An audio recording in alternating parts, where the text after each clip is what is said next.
नमस्कार. द्वारकाज किचनमध्ये आपलं स्वागत आहे. चला तर आज आपण उपवासासाठी ही चकली बनवूया. बटाटे आणि साबुदाणा वापरून छान मस्त खमंग खुसखुशीत लागते आणि टिकायला सुद्धा हे 2 वर्ष टिकतात. तर हा वाळवणातला पदार्थ आज आपण बनवूया आणि पटकन होणारा आहे. बघू शकता, तुम्हाला तळून पण दाखवलेली आहे. तर व्हिडिओ शेवटपर्यंत बघा. प्लीज लाईक आणि सबस्क्राईब नक्की करा. चला तर आपण सुरुवात करूया. तर मी हा अर्धा किलो साबुदाणा घेतलेला आहे. वजनी घेतला तर अर्धा किलो आहे आणि पातेल्यानं जर घेतला तर 1 पातेलभर घ्यायचा. म्हणजे आपल्याला गरम पाणी वापरण्यासाठी एक भांड्याचं माप ठेवायचं. जसं आपण उसळीला साबुदाणा भिजवतो त्याप्रमाणे आपल्याला हा साबुदाणा भिजवून घ्यायचा आहे. 1 पाण्यानं धुवून घेतला, त्यानंतर साबुदाणा बुडेल एवढं पाणी घातलं. तर 4 ते 5 तास मस्त हा साबुदाणा भिजला गेलेला आहे. दुपारी मी साबुदाणा भिजत घातलेला होता. तर आता 5-6 तासानंतर मी हा दुसऱ्या भांड्यात काढून घेणार आहे. कारण याच्यामध्ये आपण गरम पाणी घालणार आहोत. तुम्हाला मगाशी म्हटल्याप्रमाणे मी ज्या पातेल्याने साबुदाणा मोजून घेतला त्याच पातेल्याने मी पातेलभर छान उकळतं पाणी घालणार आहे यामध्ये. आणि साबुदाणा पण मोकळा करून घेतला, बघू शकता. तर हे पाणी छान मी कडकडीत गरम केलेलं आहे आणि याच पातेल्याने मी साबुदाणा भिजत घातला होता मोजून. आता हे गरम पाणी याच्यामध्ये घालून घ्यायचं आणि रात्रभर आपल्याला हा साबुदाणा असंच झाकून ठेवायचा. छान मिक्स करून घ्यायचं आहे. तर रात्रभर आपण हा साबुदाणा गरम पाण्यामध्ये छान भिजवून घेऊया. सकाळपर्यंत मस्त छान फुलल्या जाते. आता सकाळी आपण दुसरी तयारी करून घेऊया. साबुदाणाही छान भिजल्या जाते. आता मी एकीकडे अर्धा किलो साबुदाण्यासाठी 1.5 किलो बटाटे मी उकडून घेतले. सालं काढून घेतली, छान उकडून घेतले. म्हणजे छान मऊ जर उकडले गेले व्यवस्थित तर मॅश पण छान होतात. आता मी बटाटे उकडून सालं काढून ठेवली. आता आपण जो गरम पाण्यामध्ये रात्री साबुदाणा भिजत घातला होता तो सगळा मोकळा करून घेऊया आणि आपण हा साबुदाणा वाफवून घेणार आहोत. तर मी पाणी गॅसवरती आधीच गरम करायला ठेवलं मोठ्या भांड्यामध्ये. चाळणीला मी तेल लावून घेतलं कारण साबुदाणा त्याला चिकटणार नाही. तर मी 2 वेळा हा साबुदाणा वाफवून घेणार आहे.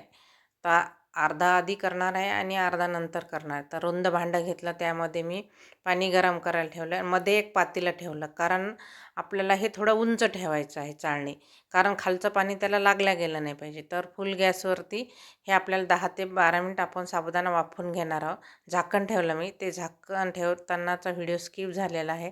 तर 10 ते 12 मिनिट झाकून ठेवूया. तोपर्यंत आपण जे बटाटे उकडून घेतले होते ते आपण जे पुरणाची जी चाळणी असते, पुरण आपण ज्यामध्ये काढतो ते, तर त्यांनी आपल्याला हे छान मॅश करून घ्यायचे आहे बटाटे. बघू शकता तुम्ही.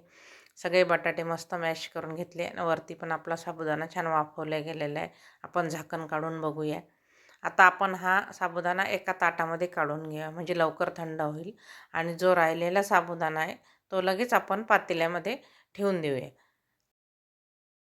आता थंड करून घेऊया आपण थोडासा. आता जो राहिलेला साबुदाणा आहे तो पण आपण चाळणीमध्ये टाकून घेऊया. तेल लावायचं म्हणजे चिटकत नाही.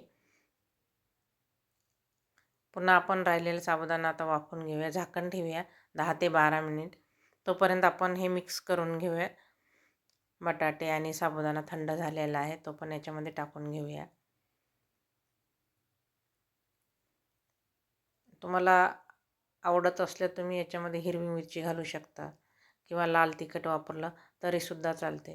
तर चमच्याच्या सहाय्याने छान मिक्स करून घ्यायचा. चमच्याला पण मी तेल लावलेलं आहे. आता हे भांडं आपल्याला छोटं पडत आहे. आपण दुसऱ्या भांड्यामध्ये काढून घेऊया.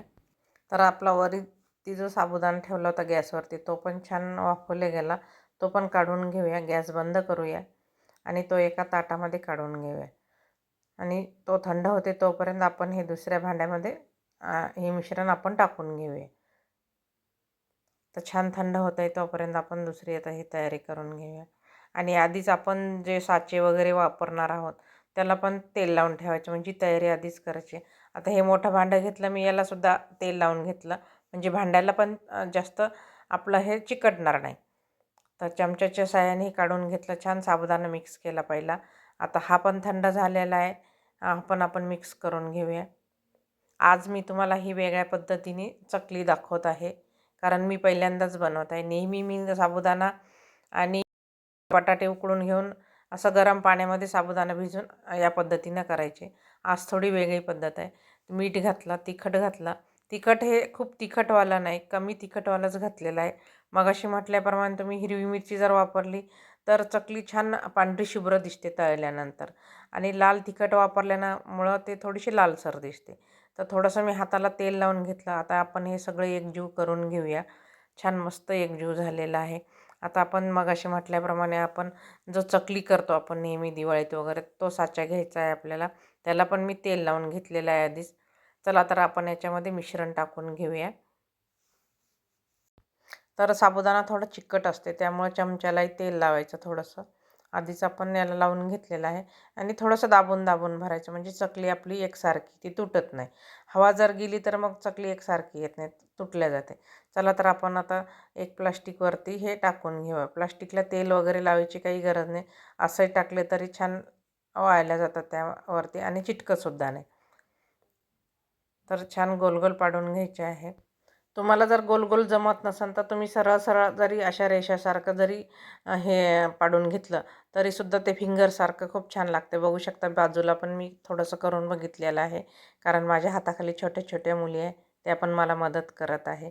किंवा तुम्ही असं गोल गोल पण करू शकता. तर हे एक दिवसभर मी आता हे उन्हात असंच ठेवणार आहे. तर मी आमच्या गच्चीवरतीच ठेवलं हे आणि एक पातळ कपडा मस्त झाकण ठेवला. दुसऱ्या दिवशी मी आता हे पुन्हा उन्हामध्ये ठेवल्या. सगळे आपण थोडंसं खालीवर करून घ्यायची पूर्ण चकली. एक दिवसभर दुसऱ्या दिवशी पण वाळून घेतलेली आहे. तिसऱ्या दिवशी बघू शकता तुम्ही एका ठिकाणी सगळ्या असं पसरून ठेवल्या. तिसऱ्या दिवशी मस्त छान कडक वाळून घ्यायची, म्हणजे 2-3 वर्ष हे आरामात टिकते. मस्त आपली चकली तयार झालेली आहे. बघू शकता उपवासासाठी. आता हा आपला दुसरा पदार्थ आहे वाळवणातला आणि तुम्हाला तळून पण दाखवते मी. तेल छान गरम झालं की मस्त चकली फुलते. मग बघू शकता मस्त फुलल्या गेलेले आहे. तुम्हाला एक शेवटी तोडून पण दाखवते. जर तुम्ही हिरवी मिरची जर वापरली तर कलर छान येते पांढरा. छान अशी आपली ही खुसखुशीत चकली तयार झालेली आहे. रेसिपी आवडल्यास कमेंट नक्की करा, लाईक करा, शेअर करा आणि सबस्क्राईब करायला विसरू नका. व्हिडिओ शेवटपर्यंत बघितल्याबद्दल धन्यवाद.